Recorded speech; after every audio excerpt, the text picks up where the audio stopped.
आज के माशरे में अगर आपके पास बच्चों की तरबियत का वक़्त नहीं है तो याद रखें, माशरे के पास बहुत वक़्त है बच्चों को बिगाड़ने के लिए। आज के दौर में सबसे बड़ी जो हकीकत है, जो कड़वा सच है, वो ये है कि बाप और बेटे आपस में दुश्मन हैं। बेटे को लगता है कि बाप मेरा सबसे बड़ा दुश्मन है, मेरा बचपन इसने बर्बाद कर दिया, बात बात पे रोक टोक के मेरा ईगो हर्ट किया है। और बाप समझता है कि मैं घर का सरबरा हूँ, हर बात मेरी मानी जाएगी। तो पहली नंबर ये कि आजकल बच्चे पैदा नहीं बल्कि बाप पैदा होते हैं। वो हर चीज़ को फील करते हैं, हर चीज़ का नोटिस लेते हैं। बात शुरू करने से पहले मैं आपको अपने बेटे की बात बताता हूँ, ताकि आपको आइडिया हो जाएगा एक 6 साल के बच्चे में कितनी सेंस है। मेरा और मेरे भाई का मकान बन रहा था। मेरा घर कंप्लीट नहीं हुआ, भाई का घर कंप्लीट हो गया माशाल्लाह। अब जब भी कोई मेहमान आएगा, ज़ाहिर मेहमान आएगा तो कंप्लीट घर को देखेगा ना, जो तैयार है बिल्कुल। मेहमान आएगा, उस घर में जाएगा, भाई को बताएगा ये जी हमारा कमरा है, ये बेडरूम है, ये बच्चों का कमरा है, ये वाशरूम है, वाशरूम में बच्चों के लिए टप लगवाया हुआ है, और ये साथ ड्राइंग रूम है, ये जिप्स का काम हुआ है, सीलिंग अच्छी हुई है, टाइल्स बताएगा ये वहाँ से मंगवाई हैं, ये सारा कुछ बताएगा। अब वो बच्चा, जो मेरा बेटा है, उस चीज़ को नोट कर रहा है। और जब मेहमान जाने लगता है तो उससे कहता है आए मैं आपको अपना घर दिखाता हूँ, और इतने प्यार से कहता है ताकि मेहमान ना भी नहीं कर सकता। मेहमान को साथ लेके जाएगा, बताएगा ये बाबा का कमरा है, ये आपी का कमरा है, ये दादू का कमरा है, यहाँ ऊपर मेरा कमरा होगा, यहाँ पे सामने किचन है। जिस तरह भाई ने बताया उसी तरह उसको मेहमान को बताता है। अगर कोई मेहमान नहीं देखना चाहता, जाने लगता है, तो उसका आप मेरा घर नहीं देखेंगे, बड़े प्यार से उसको बड़ा ले जा के उससे बात करके घर लेके जाएगा।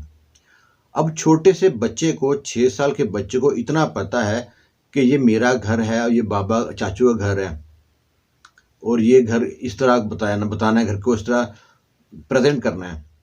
और जब मैं उसे फ़ोन पे कहता और मुझसे कहता है ना कि कभी ये नहीं कहता कि आप पाकिस्तान कब आएंगे, बल्कि फ़ोन पे ये कहता है आप मेरे घर कब आएंगे, तो मैं कहता हूँ भाई आपका कौन सा घर है, वही जो बन रहा है, वही वही मेरा घर। तो बच्चों को आप बच्चा समझ के आप इग्नोर मत करें, वो हर चीज़ को फील करते हैं। अब एक बाप ने देखा कि उसने कहा अपनी बीवी से कि आज खाने में ये बनाओ, तो बीवी ने कहा देखें आपके बेटे को ये चीज़ पसंद नहीं है खाने में। वो कहता खबरदार, जो मैं कह रहा हूँ सुनो और बनाओ, देखता हूँ मैं कैसे नहीं खाता। और खाना बनता है, खाना बनने के बाद बेटे को बुला के कुछ ज़बरदस्ती खिलाता है। बेटा ज़बरदस्ती खाना खा तो लेता है, लेकिन वो याद रखता है। वो कहता है जो रिश्ते में तो मेरा बाप लगता है ना, जो हर वक्त कहता है मैं तुम्हारा बाप हूँ, मेरी बात मानो, वो याद कराऊंगा। वो कहता है मैं उस दिन जब आज मैं कमज़ोर हूँ, जिस दिन मैं ताकतवर होऊंगा, ये सारी चीज़ें मैं याद कराऊंगा, फिर बताऊंगा कि रिश्ते में बाप होता कौन है, और बाप बन के दिखाऊंगा। अब बाप जब घर में घुसता है तो बेटा बाप के लिए इंतज़ार कर रहा था कि बाप आएगा तो मैं बैठ के अब्बू के साथ खाना खाऊंगा। तो कहता है अब्बू आज खाना खाते हैं मिलके। बाप कहता है नहीं बेटा, मैं थका हूँ, मैंने बाहर से खाना खा लिया था, मैं रूम में जा रहा हूँ रेस्ट करने, मुझे कोई डिस्टर्ब ना करे। बेटा 1 दिन बर्दाश्त कर लेगा, 2 दिन बर्दाश्त कर लेगा, होगा क्या, आहिस्ता आहिस्ता डाइनिंग टेबल से प्लेटें चली जाएंगी रूम में, हर बंदा खाना अपना रूम में खाएगा। और जिस दिन बाप चाहेगा कि सबके साथ मिलके बैठ के खाना खाएं, उस दिन उसको डाइनिंग टेबल खाली मिलेगा। अगर बाप उसके साथ खाना खा लेता, दो निवाले, बाप का पेट फटता नहीं था, लेकिन बेटे का पेट प्यार से भर जाता। लेकिन नहीं, बाप को पता है कि मेरी ही ईगो है, बच्चों की कोई ईगो नहीं है। बच्चे फील करते हैं। बाप घर में घुसते ही घर में का माहौल बिल्कुल खामोश हो जाता है, जैसे घर में कोई हिटलर आ गया हो। हर चीज़ अगले अपनी जगह पे होती है। बाप घुसते ही देखता है कुछ चीज़ें पड़ी, रास्ते में कुछ चीज़ पड़ी है नहीं, तो कोई लाइट जल रही है और वो मिल गई, तो कहीं विंडो कोई खुली हुई है या कहीं पानी खुला हुआ है, किसी एक बात पे घर में लड़ाई शुरू कर देता है। और लड़ाई में इतनी बढ़ जाती है कि अपनी बीवी को कहीं थप्पड़ भी मार देता है। उससे क्या होता है, बेटा पहले बाप से मुतनफ़र हो गया होता है। माँ और बेटा दो एक फ्रीक बन जाते हैं। अब दोनों को लगता है कि हमारा दुश्मन एक ही है जिससे हमने मिलकर मुकाबला करना है। वो बाप को अपना दुश्मन समझते हैं। बीवी भी बच्चे को इस तरह ट्रीट करती है कि बस आ गया तुम्हारा बाप। यही फसाद की जड़ है, इससे ही बचना है। बच्चा जब तक स्कूल में है, प्राइमरी स्कूल तक है, तो बच्चा आप माँ बाप के कंट्रोल में है। हाई स्कूल में जाएगा तो थोड़ा कंट्रोल से बाहर जाएगा। और जब बच्चा चला गया कॉलेज में, वो कहता है वाह, असल लाइफ तो ये थी। मुझको तो मेरे बाप ने डरा डरा के घर में बिठा दिया चुप करके। अब मैं एंजॉय करूँगा ज़िंदगी। फिर वो अपनी मर्ज़ी की ज़िंदगी जीता है और माँ बाप उसके इंतज़ार में बैठे रहते हैं कि आज मेरा बेटा आएगा तो ये करेंगे। और बेटा आके कहता है ख़बरदार, मैं डिस्टर्ब ना करें। अगर घर में आपके पास जगह है तो बच्चों से कहें कि अपने दोस्तों को लाए घर में, यहाँ बाहर खेलें। क्यों?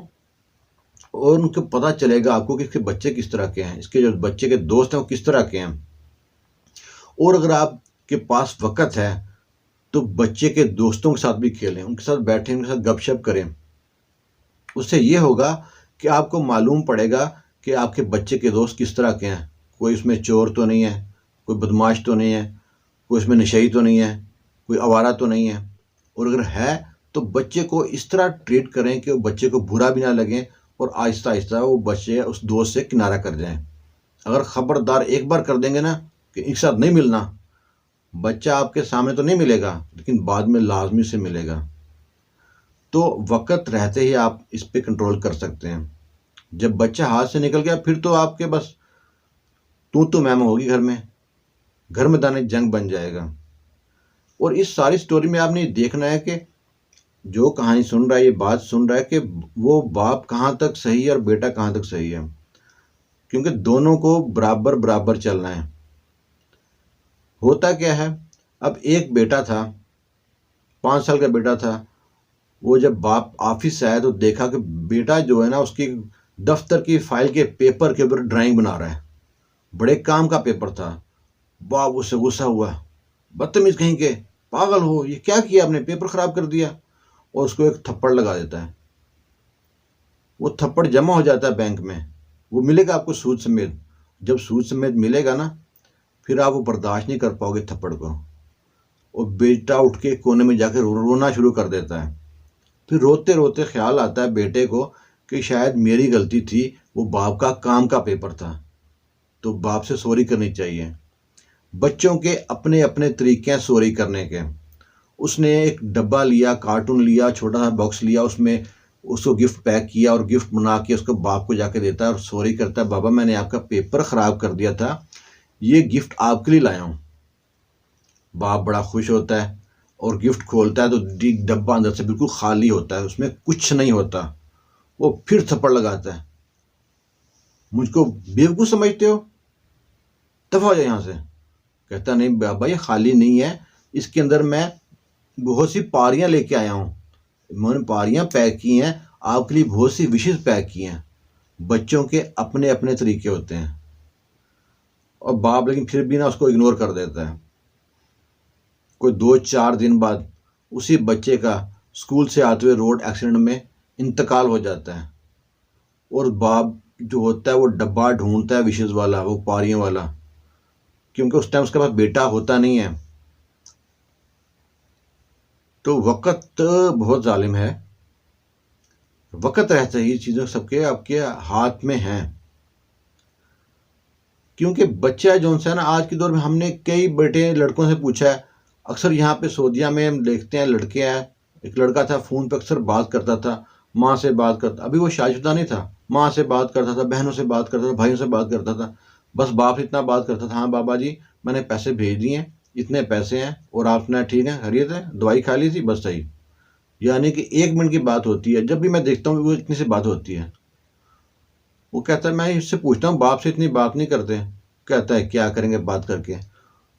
वो वहीं पर लेक्चर देना शुरू कर देंगे, सुबह नाश्ते में क्या खाते हो, ये क्या किए हो, ये क्यों किए हो, कपड़े कैसे पहनते हो, नमाज पढ़ते हो नहीं पढ़ते। मैं उनसे तंग आके सऊदीया में आया था, मैं नहीं, उस लड़की की बात कर रहा हूँ। तो बाप ने अपनी अहमियत खुद ही कम की है। अपने आप को जल्लाद बनाया, हिटलर बनाया, तो बाप ने अपने गलती से बनाया। तो यही वजह है। कई लड़के हैं कहते हैं बाप में से मैं ईद पे गले मिला था, वो भी रस्मी तौर पे, जिस तरह जफ्फी डाल के घुट के बाप से गले मिलना चाहिए वो नहीं, ऐसे ही रस्मी तौर पे ईद मिलने के लिए बस। तो बाप से सिर्फ ईद पे जाके गले मिला था। तो कोशिश करें कि अपने आप को इतना सख्त ना कर लें कि सब आपसे किनारा कर लें। हमने ये छोटी सी कोशिश की है। अगर आपको अच्छी लगे तो कमेंट बॉक्स में अपनी राय ज़रूर दीजिएगा कि बाप गलत है या बेटा। मिलते हैं किसी अगली कोशिश में। अल्लाह हाफिज़।